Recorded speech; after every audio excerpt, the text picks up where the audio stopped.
భారత్పై పగతో రగిలిపోతున్నాడు Donald Trump. భారత ఆర్థిక వ్యవస్థను దెబ్బకొట్టేందుకు ట్రంప్ కుట్రలు పన్నుతున్నాడు. అమెరికా తరహాలోనే భారత్పై టారిఫ్స్ విధించాలని యూరోపియన్ యూనియన్పై ఒత్తిడి తీసుకొస్తున్నాడు ఈ పరమ దుర్మార్గుడు. ఇండియా నుంచి చమురు, గ్యాస్ కొనుగోలు ఆపేయాలని యూరోపియన్ యూనియన్కు ట్రంప్ సూచిస్తున్నాడు. ట్రంప్ సూచనపై మౌనంగా ఉంది EU. ఇండియాపై 50% టారిఫ్స్ విధించాడు ట్రంప్. దీంతో సరిపోవటం లేదు. ఇప్పుడు అమెరికాకు ప్రత్యామ్నాయంగా, ఇటు ప్రపంచంలో అమెరికాకు ప్రత్యామ్నాయంగా ఇప్పటికే వీళ్ళు G7 నుంచి స్థాపించుకోవడం జరిగింది. ఈ దుర్మార్గులైన బ్యాచ్ అంతా కలిపి దీనికి మళ్ళీ వీడు ఒక అధ్యక్షుడు, వీడితో బతుకు మళ్ళీ G7గా ఏర్పడ్డారు. ఇప్పుడు ఈ G7 బ్రిక్స్తో పోటీ పడాలనుకుంటోంది. ఈ G7 బ్రిక్స్తో పోటీ పడాలి అని అనుకుంటోంది. అసలు కంపారిజన్లో ఎక్కడా కూడా నిన్న మనం మాట్లాడుకున్నాం ఇన్ డీటెయిల్గా, ఎవరు ఏ లెవెల్లో ఎక్కడ ఉన్నారు, ఏ స్థాయిలో ఉన్నారు అనేది. ఈ సిచ్యువేషన్ చూస్తే మనకు అర్థమైపోతుంది. నిన్న మనం మాట్లాడుకున్న సందర్భంలోని ఆ డీటెయిల్గా మాట్లాడుకున్నాం. బ్రిక్స్ అలాగే G7 ఈ రెండింటికి సంబంధించి మాట్లాడుకుంటే ఏవి ఎక్కడున్నాయనేది. ఎప్పుడైనా ఒక మాట మాట్లాడంటే ముందు వెనక ఆలోచించి మాట్లాడాలి. కానీ ట్రంప్ వ్యవహారం అలా లేదు. మరి ముఖ్య మధ్యకాలంలో మాట్లాడుతున్న మాటలు అలాగే ఉన్నాయి. ఇందుకే ఏమవుతుందంటే UK మధ్య మనతో వాణిజ్య ఒప్పందం చేసుకుంది. మనతో వాణిజ్య ఒప్పందం చేసుకున్న తర్వాత అక్కడి నుంచి పేటరేగిపోతున్నాడు. ఇప్పుడు ఇండైరెక్ట్గా బ్రిటన్ని మన నుంచి వాణిజ్యాన్ని తగ్గించేసుకోవాలి, వాణిజ్యాన్ని ఆపేయాలి. లేకపోతే ఇంకా చెప్పాలంటే మన మీద ఇంకా టారిఫ్స్ విధించాలి. బ్రిటన్ కూడా మన మీద టారిఫ్స్ విధిస్తే అప్పుడు వీటి కళ్ళు చల్లగుంటాయి. అంతవరకు వీటి పేటరేగిపోతూ ఉంటాడు.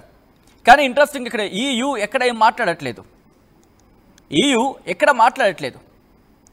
సో ఈ క్రమంలోని బహుశా ట్రంప్కి అర్థమయ్యేలాగా మాట్లాడుకునే ప్రయత్నం చేద్దాం. బ్రిక్స్ అలాగే EU, బ్రిక్స్ అలాగే G7, EU వరకు ఎందుకు G7 గురించి మాట్లాడుకుందాం. ఎందుకంటే దాంట్లో UK ఉందిగా G7లో, కాబట్టి వీటి గురించే మాట్లాడుకుందాం. ట్రంప్ కనుక సిద్ధమైతే, ఈ నెంబర్లు కనుక వినబడితే ట్రంప్ ఎటువంటి సమాధానం ఇస్తాడో చూద్దాం. ఎందుకంటే ఇష్టం వచ్చినట్టు మాట్లాడతాను, ఇష్టం వచ్చినట్టు చేస్తానంటే ప్రపంచం చూస్తూ ఊరుకోదు కదా. భారత్ను నాశనం చేసేస్తాడట. భారత్పై పగబట్టాడు. ఈరోజు ముగ్గురు దేశాధినేతలు ఇటు ట్రంప్కు వ్యతిరేకంగా బ్రిక్స్ ఇప్పటికే ఒక కూటమిగా ముందుకు వెళ్లే ప్రయత్నం చేస్తోంది. ఈ క్రమంలోనే ఇటు బ్రెజిల్, రష్యా, ఇండియా, బ్రిక్స్లో ఇండియా, చైనా, సౌత్ ఆఫ్రికా ఇవన్నీ కూడా ఒక కట్టుగా ముందుకు వెళ్తున్నాయి. ఈ క్రమంలోనే ఇప్పుడు ఫ్రాన్స్ కూడా కాదు, మరి ముఖ్యంగా UKకి. సో ఈ క్రమంలో అసలు ఎంత వ్యత్యాసం ఉందో తెలుసా ట్రంప్ నీకు? కనీసం G7తో పోటీ పడలేకపోతోంది అని అనుకుంటున్నావు కదా. G7తో పోటీ పడలేకపోతుందని బ్రిక్స్ తలుచుకుందంటే చాలు, మొత్తం ఖతం అయిపోతుంది. బహుశా నా మాటలు నీకు ఏమంటారు, దానికి కాస్త ఓవర్గా అనిపించచ్చేమో, కానీ చెప్తున్నాను చూడు. బ్రిక్స్లో దేశాల గురించి మాట్లాడుకుంటే బ్రెజిల్ ఉంది, రష్యా ఉంది, ఇండియా, చైనా, సౌత్ ఆఫ్రికా, దీంతో పాటు Argentina, Egypt, Iran, UAE, Saudi Arabia, Ethiopia, ఇన్ని దేశాలున్నాయి. 2006లో బ్రిక్స్ ఫామ్ అయిన సందర్భంలో ఆ బ్రెజిల్, రష్యా, ఇండియా, చైనా ఉంటే ఆ తర్వాత సౌత్ ఆఫ్రికా జాయిన్ అయింది. 2011లో బ్రిక్స్ అయింది. 2024 వచ్చినప్పుడు మిగిలిన దేశాలు Argentina, Egypt, Iran, UAE, Saudi Arabia, Ethiopia join అయ్యాయి. నీ G7లో ఎన్నున్నాయి? UK, Germany, Italy, Canada, US, France, Japan ఉన్నాయి. నిన్నే మాట్లాడుకున్నాం కదా. నీకు అంటే మీ G7కి బ్రిక్స్కి మధ్య వ్యత్యాసం భూమికి ఆకాశానికి ఉన్నంత తేడా ఉంది. అన్ని సందర్భాల్లో నువ్వే పైచి అడుగుతున్నావు కదా. ఒక్కసారి దుర్మార్గుడు గతంలో ఏమన్నాడు ఒక్కసారి వినండి. ఆ తర్వాత వీడికి అంకెలతోనే మాట్లాడదాం, వీడికి అంకెలతోనే సమాధానం చెప్దాం. వీడున్న కూటమికి అంటే అమెరికా ఉన్న కూటమికి, ఇటు భారత్ ఉన్న కూటమికి ఎంత వ్యత్యాసం ఉంది అనేది ఒక్కసారి వాడు ఏమన్నాడు గతంలో చూద్దాం. ఆ తర్వాత ఖర్చుకు ఇచ్చేద్దాం వీడికి కూడా.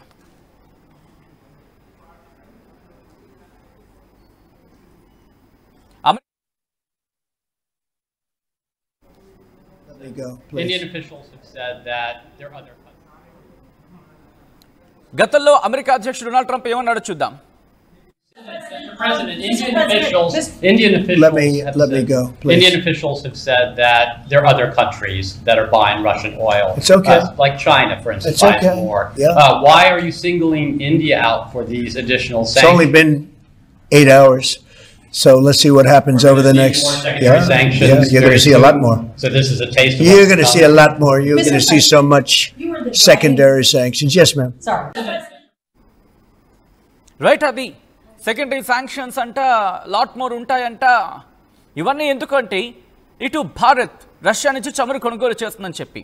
బట్ ఇదే ట్రంప్కి అర్థం కాదు ఏంటంటే, నువ్వు చేస్తుందిగా వాణిజ్యమేగా, నువ్వు చేస్తే వ్యాపారం, పక్కోడు చేస్తే అపచారం, అంతే కదా. నువ్వు చేస్తే ఆచారం, అదే ఆచారాన్ని పక్కోడు చేస్తే అపచారం.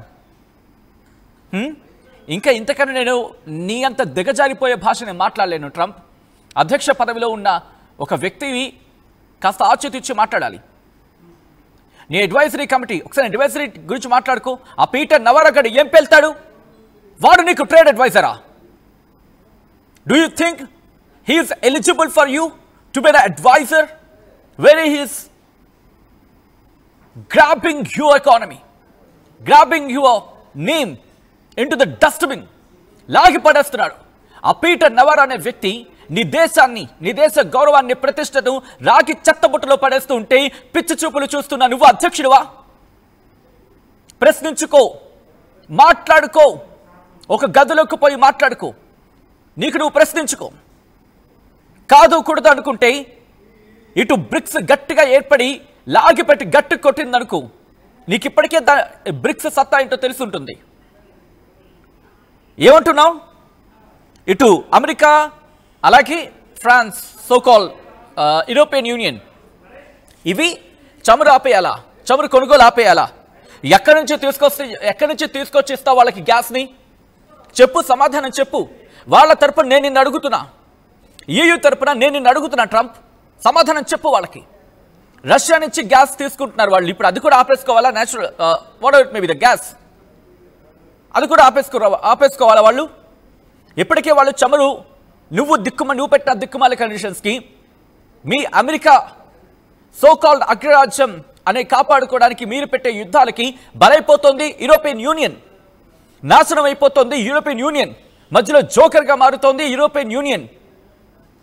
ఈరోజు నేటో నువ్వు ఏర్పాటు చేసిన తర్వాత నువ్వు ఏది చెప్తే అది వినాల్సిన దుస్థితి ఏర్పడుతుంది ఈరోజు యూయూకి, యూరోపియన్ యూనియన్కి. నువ్వు ఆడిందల్లా ఆడమనాల్సి వస్తున్న పరిస్థితి ఏర్పడుతోంది. మీరు చూడొచ్చు, పాపం మీరు చూడండి, ఆ రోజు వెళ్ళినప్పుడు ఆ ఫస్ట్ ఫ్రేమ్ ఒక్కసారి చూపించండి. తోలు బొమ్మలు అయిపోయారు ఈ అమెరికా చేతుల్లో యూరోపియన్ యూనియన్, ఇటలీ, ఫ్రాన్స్. ఒక్కసారి చూడండి, అమెరికా ఏది చెప్తే చెప్పిందల్లా ఆడాల్సిన పరిస్థితి ఈరోజు ఏర్పడింది వాళ్ళకి. డిఫెన్స్లో సైతం ఏంటది? యూరోపియన్ యూనియన్ మీ డిఫెన్స్ని పెంచుకోవాలా? వెంటనే భయపడిపోయారా వాళ్ళంతాను, వెంటనే 5% పెంచుకున్నారు. మరి ఆ నేటోని దేనికి వాడతావు? నీ దిక్కుమాలిన కుళ్ళు బుద్ధులకి, నీ కుట్రలకి, నీ పన్నాగాలకి, ఏషియా మీద టార్గెట్ చేయడానికి. ఏం ప్లానింగ్ రా మీది, ఏం దుర్మార్గులు రా మీరు, మనుషులేనారా? మనుషు పుట్టారా మీరు? ఈరోజు ఏషియా అర్థమవుతోంది కాబట్టి ఈరోజు యూరో ఏషియా అంటున్నాం. యూరో ఏషియా ఈరోజు SCO summit, Shanghai cooperation organisation భేటీలో కూడా యూరో ఏషియా అంటున్నాం, అంతే తప్ప పూర్తిగా ఏషియా అనట్లేదు మళ్ళీని. అంటే ఏషియా నమ్ముతోంది ట్రంప్. మెల్లిమెల్లిగా గుర్తుపెట్టుకో, నీకు ప్రత్యామ్నాయం ఏర్పడుతోంది. ఇంకొక మార్గం నేను నిన్న కూడా అన్నాను. అఫ్కోర్స్ ఈరోజు నా మాట మీరు పట్టించుకోకపోవచ్చు. చరిత్ర ఈ రోజును గుర్తు పెట్టుకుంటున్నా చెప్పి నేను నిన్న చెప్పాను. ఒకసారి స్టోరీకి వెళ్ళి చూడండి. ఈరోజు అమెరికాలో వాళ్ళు అదే అంటున్నారు. చరిత్రలో మర్చిపోలేని తప్పు చేశాడు ట్రంప్, చరిత్ర ట్రంప్ని మర్చిపోదు. ఇటు చరిత్ర అంటే పవర్ షిఫ్టింగ్ మారినప్పుడు పవర్ షిఫ్టింగ్ జరుగుతోంది, పవర్ షిఫ్టింగ్ ఇక్కడి నుంచి అటు వెళ్ళిపోతుందని చెప్పి వాళ్ళే అంటున్నారు. అమెరికాలోని విజ్ఞానవేత్తలు కావచ్చు, నిపుణులు కావచ్చు, వాళ్ళందరూ చెప్తున్న మాట ఇది నేనంటున్న మాట కాదండి. ఒక్కసారి వెళ్ళి చూడండి. ఎందుకంటే మన మాట మనం చెప్తే బహుశా వినకపోవచ్చు. చెవులకు కాస్త వినికిడిగా, అంటే చెవులకు కాస్త వినసొప్పుగా ఉండకపోవచ్చు, కానీ వాళ్ళే అంటున్న మాట. ఈరోజు గుర్తు పెట్టుకోండి, రాసి పెట్టుకోండి ఈ మాట. చరిత్ర ఈరోజు గుర్తు పెట్టుకుంటుంది. చరిత్రలో పవర్ షేరింగ్ జరిగింది అనే రోజు ఒక మాట వచ్చినప్పుడు ఈ రోజు గురించి ప్రస్తావించుకుంటారు. దాంట్లో తిట్టుకోవాల్సిన పేరు కనుక వస్తే ముందుగా తిట్టుకునేది ట్రంప్నే. ఎందుకంటే ట్రంప్ చర్యల వల్ల, ట్రంప్ కోటరీ వల్ల ఎప్పుడు చెప్తూ ఉంటాం, ఒక నాయకుడు, ఒక రాజకీయ నేత, లేకపోతే ఒక leader, he should believe and he should keep belief in himself. ఒక రాజకీయ నాయకుడు, లేకపోతే ఒక రాజకీయ నేత, ఒక leader, he should believe in himself first. తన మీద తనకు నమ్మకం ఉండాలి. కాదు కూడదు కోటరీ చెప్పే మాటలు వింటానంటే కనుక ఇలాగే ఉంటుంది. ఆ కోటరీ ఎత్తుతూ ఉంటుంది, ఆ కోటరీ చెప్పే పనులు చేస్తూ ఉంటాడు. అయిన తర్వాత లాగి లంపకాయ కొడితే ఆ కోటరీ తప్ప ఈ వ్యక్తికి ఇంకేం మిగలదు. ఈరోజు బలగం అనుకుంటున్న ఆ యూయూకి సంబంధించిన ఫస్ట్ ఫ్రేమ్ చూడండి. ఈరోజు ఎవరు ట్రంప్కి దండుగా లేరు. ఎక్కడ ఈరోజు యూరోపియన్ యూనియన్ దెబ్బతింటుందో అని చెప్పి ఆఖరికి ట్రంప్ కాళ్ళ దగ్గరికి వెళ్లాల్సి వచ్చిన దుస్థితి ఏర్పడింది. ఏ దేశం కోరుకుంటుంది? తన దేశం, తన సమాఖ్య వెళ్ళి ఇంకొకటి కాళ్ళు పట్టుకుని మమ్మల్ని కాపాడండి అని చెప్పి అడుక్కోవని చెప్పి ఏ దేశం కోరుకుంటుంది? కానీ ఈరోజు దర్జాగా వెళ్ళి అడుక్కోవాల్సిన పరిస్థితి ఏర్పడుతుంది వాళ్ళకి. అక్కడ వాడు ఎలా చెప్తే అలా ఆడాల్సిన పరిస్థితి నెలకొంటోంది. దీంతో అందుకే ఈరోజు యూరోప్ కూడా ఆలోచిస్తోంది. వీడంటున్నాడు కదా, రష్యా నుంచి భారత్ చమురు కొంటోంది అని చెప్పి. మీ ముఖం మీద చెప్పాడు కదా మా విదేశాంగ మంత్రి, మీ ముఖం మీద చెప్పాడు. ఏమని? కొండం మానేయండి, ఎవడు కొనమన్నాడు మీకు అని చెప్పి దర్జాగా అంటోంది భారత్. ఎవడు కొనమన్నాడు? మీకు అవసరం, నువ్వన్న మాటే. భారత్ కనుక చమురుని డైవర్సిఫికేషన్ చేయకపోతే, చమురు కొనుగోలుని డైవర్సిఫికేషన్ చేయకపోతే ప్రపంచంలో క్రూడ్ ఆయిల్ ధరలు పెరిగిపోతాయని చెప్పి నువ్వు చెప్పిన దిక్కుమాల శాసనమే కదరా అమెరికా అధ్యక్షుడా. అదే ఆచరిస్తే, అదే పాటిస్తే మళ్ళీ అంటారు మీదో మాట, మీదో బతుకు. మళ్ళీ మాట అంటే మాట మీద నిలబడాలి. ఒక దేశం, అది అధ్యక్షుడిగా ఎవరున్నా కావచ్చు. బహుశా నా మాటలు కాస్త కఠినంగానే అనిపించవచ్చు, కానీ వాస్తవాలు కదా కాస్త కఠినంగానే ఉంటాయి. బహుశా నన్ను కాస్త దాన్ని ఏంటంటారు, ఒక రాక్షసుల్లా పోట్రే చేయొచ్చేమో. No issue, not at all, never worry, no worries. ఎందుకంటే నిజాలు మనం మాట్లాడుకుంటున్నాం. ఎక్కడా కూడా నేను మాట్లాడుతున్నా నిజాలు దాటి ఉన్నాయా ఆలోచించే ప్రయత్నం చేయండి. ఒకవేళ అయితే క్వశ్చన్ చేయండి. I'm ready to accept that. నేను మాట్లాడే మాటలు ఏమైనా వాస్తవాలకి దూరంగా ఉన్నాయనుకుంటే ప్రశ్నించండి. ఆయన కుదిరితే నేను వాటి మీద కూడా రియాక్ట్ అయ్యే ప్రయత్నం చేస్తాను, నా పరిజ్ఞానం నన్ను పర్మిట్ చేసినంత వరకు. ఎందుకంటే ఈరోజు మనం మాట్లాడకపోతే, ఈరోజు మనం మాట్లాడలేదు కాబట్టే రెచ్చిపోతోంది అమెరికా. ఈరోజు యూరోపియన్ యూనియన్ మాట్లాడలేదు కాబట్టి ఏమంటున్నాడు, ఈ మధ్య యూకేతో మనకి ట్రేడ్ డీల్ జరిగింది, అది దాన్ని ఏమంటారు, ఒక మంచి డైమెన్షన్లో వెళ్తుంది ప్రపంచం అనడానికి ఒక దారి అంటూ ఒక రోప్ వే అనుకుంటూ మాట్లాడుకున్న సందర్భం. ఇప్పుడు ఇదే ట్రంప్ ఏమంటున్నాడు, యూరోపియన్ యూనియన్ అంటే వీళ్ళే, ఆ యూరోపియన్ యూనియన్కి సంబంధించి వీళ్ళున్న యూకే కావచ్చు, వీళ్ళందరూ కూడా వీళ్ళ మీద శాసిస్తున్నాడు. అర్థమైపోయింది, వీడి చేతులు ఇక ఎత్తేశాడు, వీడి ప్రపంచాన్ని కాపాడలేడు, ప్రపంచాన్ని కాపాడలేని చేతకాని దద్దం అయిపోయింది అమెరికా. అందుకే పవర్ షేరింగ్ జరుగుతోంది. ఇటుక కూడబెడితే ఇల్లు అవుతుంది, అదే ఇటుక పీకేస్తే ఉన్న ఇల్లు కూడా కూలిపోతుంది. ట్రంప్, నువ్వు ప్రస్తుతం అదే చేస్తున్నావు. బ్రిక్స్ చేస్తోంది, ఇటుక కూడబెడుతోంది, నువ్వు చేస్తోంది ఇటుకను పీకేస్తున్నావు. ఇసుకలో ఉండే ఒక చిన్న రాయి పిక్క కోసం ఇటుకనే కూలగొట్టుకుంటున్న దుర్మార్గుడివి.